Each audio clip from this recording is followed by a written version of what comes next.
আসসালামু আলাইকুম ওয়া রাহমাতুল্লাহি ওয়া বারাকাতুহু। সম্মানিত ভিউয়ার্স, আশা করছি আপনারা সবাই ভালো আছেন ইনশাআল্লাহ। আলহামদুলিল্লাহ, আল্লাহ পাক আমাকে ভালো রাখছে। গাইস, আমি প্রিভিয়াসলি একটা ভিডিওতে হয়তোবা বলছিলাম যে আমি একটু অসুস্থ, বাট আলহামদুলিল্লাহ আমি এখন আগের চেয়ে অনেকটাই ভালো আছি, অনেকটাই স্বাভাবিক আছি এখন। আলহামদুলিল্লাহ। তো গাইস, বরাবরের মতো আজকেও কয়েকটা শব্দের মধ্যে আপনাদের অনেকের মানে ম্যাক্সিমাম লোকেরই যে একটা কনফিউশন থাকে বা কথা বলার সময় এগুলাকে কিছুটা কেমন যেন পরিস্থিতি না বুঝে বা মিনিংটা সঠিকভাবে না জানার কারণে গড়বড় করে ফেলেন।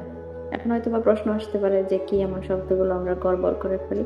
সবাই না, কিন্তু কিছু মানুষ আছে বলার ক্ষেত্রে কিছুটা গড়বড় করে ফেলেন আরকি। তো সম্মানিত ভিউয়ার্স, আপনারা আমার স্ক্রিনের লেখাগুলো একটু দেখুন। কালাম, কাল্লেম, কাল্লামতু। এই ৩ টা শব্দের মধ্যে অবশ্যই একটু পার্থক্য আছে। প্রত্যেকটা ওয়ার্ডে কিন্তু সিচুয়েশন বুঝে ইউজ করা লাগে। আপনারা হয়তো আমার চেয়ে ভালো জানেন। ১ম এ যে শব্দটা আছে কালাম। কালাম মানে কি? কথা বলা, তাই না? ঠিক যেরকমটা আমি আপনাদের সাথে এখন কথা বলতেছি। আনা قاعد أتكلم معاكم মানে আমি আপনাদের সাথে এখন কথা বলতেছি বসে, বসে। তার মানে ১ম টা হইছে যে কালাম মানে কথা বলা, এটা কিন্তু ক্লিয়ার। ঠিক আছে? তারপরে ২য় টা কি? কাল্লেম। কাল্লেম মানে আমরা বা আমি আপনি যখন কোনো মানুষের বলবো যে কথা বলো বা কোনো কিছু বলো, বলো মানে কাল্লেম। তো মেক্সিমাম ক্ষেত্রে দেখা যায় যে আমি নিজেই বলি, অনেককে আমি বলা লাগে যে أنت تبغى تتكلم شاي? মানে তুমি কি কিছু বলতে চাও? عادي اتكلم। তখন আমি এরকমটা ইউজ করি। এখন এখানে আপনারা নোট করুন কথাটা যে عادي اتكلم। اتكلم মানে আমি তাকে বলার জন্য বলতেছি। সমস্যা নাই, বলো, এরকমটা আরকি। তো ১ম কথা হইছে কালাম মানে কথা বলা। কালাম আল আদিয়া মানে এমনিতে আরকি নরমালি কথা বলা। আর খাল্লেম যখন আমি আপনি কাউকে বলবো যে হ্যাঁ বলো, বলো খাল্লেম। ঠিক আছে? তো গাইস, সবগুলোর মধ্যে একদম গড়বড় করে ফেলবেন না। সিচুয়েশন বুঝে এই ওয়ার্ডগুলো আমরা ইউজ করে থাকি।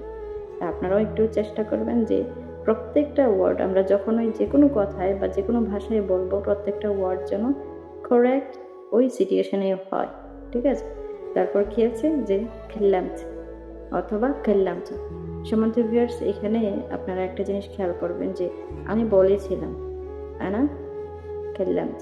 আর আমি যদি একটু মডিফাই করে বলি যে আমি যদি কোনো ব্যক্তিকে ইঙ্গিত করে বলি যে আমি আব্দুর রহমানকে বলেছিলাম, আনা কাল্লামতু।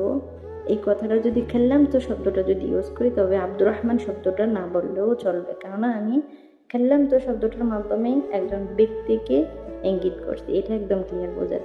তো সম্মানিত ভিউয়ার্স, এই ৩ টা শব্দের মধ্যে কিন্তু কোনোভাবেই গড়বড় করা যাবে না। কালাম মানে কালামিল আদিয়া, যেরকমটা আমি আপনাদের সামনে কথা বলতেছি, নরমালি কথা বলা। এবং কাল্লেম যদি আমি আপনি কাউকে বলি যে বলো, বলো মানে কাল্লাম। এবং খেললাম তো লাস্ট টাইম আপনাদেরকে বলেই দিলাম। তো যাই হোক গাইস, অনেক কথা বলে ফেলছি এই ছোট্ট কয়েকটা ওয়ার্ড বোঝানোর জন্য। আ কেউ মনে কষ্ট নেবেন না ইনশাআল্লাহ। দেখা হবে পরবর্তী কোনো এক ভিডিওতে। আসসালামু আলাইকুম ওয়া রাহমাতুল্লাহ।